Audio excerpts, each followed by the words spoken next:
Hello everyone, Tim Taylor here with this school year's first T3 Technology Tips with Tim video. Hope everyone's school year started well.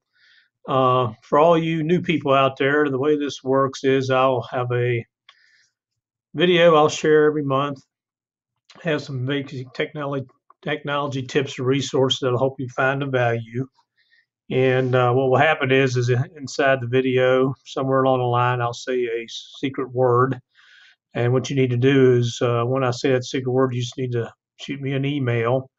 And if you have the word correct, what I'll do is I'll put your name in an electronic hat for a drawing for that month for its door prizes. They're great quality door prizes, as everyone knows has participated in the past. The other thing, though, is at the end of the year in May, we'll have a grand prize drawing, and that is a touchscreen Chromebook. And every time you submit the correct answer for the monthly videos, that's how many times you can have your name added to the hat. So participate in all the videos, you have a better chance of winning the grand prize at the end. So again, I hope you find these values, and I try to keep them short and sweet. And to start off for this year, I'm going to just try to show you some basic things. Google made a few little updates, so I want to kind of go over those and just refresh mind with a couple of things that hopefully you'll find of value. The first thing I'll point out, since I came right to this tab here, is Google's made some changes, some updates to Google Forms. I've always been a fan of Google Forms, and it just keeps getting better. One thing they've done is I really like is they now have a new question type where you can request a file upload. I know this has prevented me from using Google Forms in the past. Anytime we've wanted someone to actually attach some type of a file to the form, but now they have that option. They've also added a checkbox grid where you can do multiple selections via checkbox. That's kind of a new type before they just have like a general grid. And they've also done some other intelligent things, like if you ask for an email address, it should automatically pop up where you have basically a validation option before you have to actually find that here in this more menu whenever you have a specific type of question. But now if you type in looking for an email address, it will basically have a little link there that it has a validation code to put in there. If someone starts typing something that looks like an email address, it will prompt them with a message that, hey, you better check, see what you're typing here because we're asking for an email address. So forms are always great for exit tickets. Okay, quick snapshot of learning, great way to communicate, obviously, with different audiences to get feedback. So again, hope you all take time to check out forms. The other things, I'll just go right here to a doc here.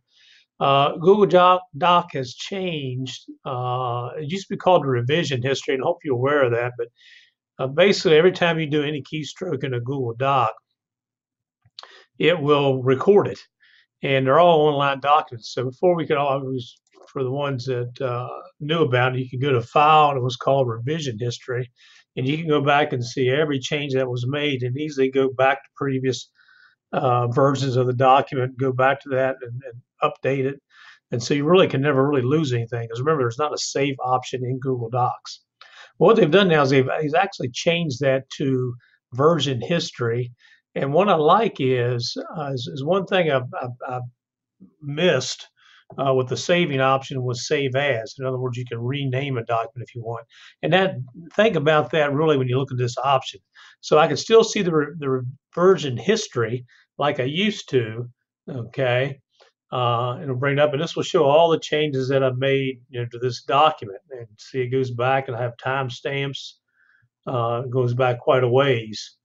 And if I want to see a previous version, I need to go ahead and click on it, and then it gives me the option up here to restore to that version. But what's nice, and I really like now, is you notice that anytime they do this history, it basically does a timestamp, date and timestamp. And you had to kind of like search for a specific version. What you can do now, which is really nice, is when you go here now, File Version History, you can actually name the current version. So I can give a specific name that I like. So in other words, I may be agenda for T3 videos. And then if I want to, of course, I can go ahead and put the date on there myself in a different fashion. And I go ahead and hit save. So now when I go back and look in File, and I go to see version history. All right, notice now, see, it has exactly the way I named it. So I really like that option. So, and I read an article, basically, if you're doing like responsible during an agenda for a meeting that you do every year, you can technically just use one document from year to year. All you need to do is just look at previous agendas through the year, just go back and name them with a specific date, any title it's relative to. You can just go and click back through it. So there's no need for a bunch of multiple copies. The other thing I want to point out is the keyboard shortcut, and I know I've shared this, but for some people it still seems to almost blow their minds when I show them that anytime you accidentally close a tab, okay, whenever you're browsing here in Chrome, and I believe it actually holds true in other browsers now, all you need to do is hold down the Ctrl-Shift-T key. Again, Ctrl-Shift-T, and it will bring back the most previous tab that you closed. Remember, I had Google Forms opened up, and I close that out. So just Ctrl-Shift-T, okay, and you can do is it really goes back to your history in your browsing. So I know you can do at least 10 of them, and that will also pull up tabs that you actually used in a prior day. So don't forget that little tip right there. All right, so for our secret word for this video, kind of waiting here towards the end, let's go ahead, since I just showed you how you can bring back tabs. Let's go ahead and say the secret word for this month's video is tab, T-A-B is the secret word. So again, shoot me an email with what the secret word is. I'll put your name in the electronic hat for door prize for this month. And then, like I mentioned, you'll be in the drawing at the end of the year for the grand prize, which is the touchscreen Chromebook. All right, hope you found some of these things of value. I'll be letting you know the winner later on this week. And if you have any technology related questions, instruction questions, don't hesitate to contact me. Y'all take care.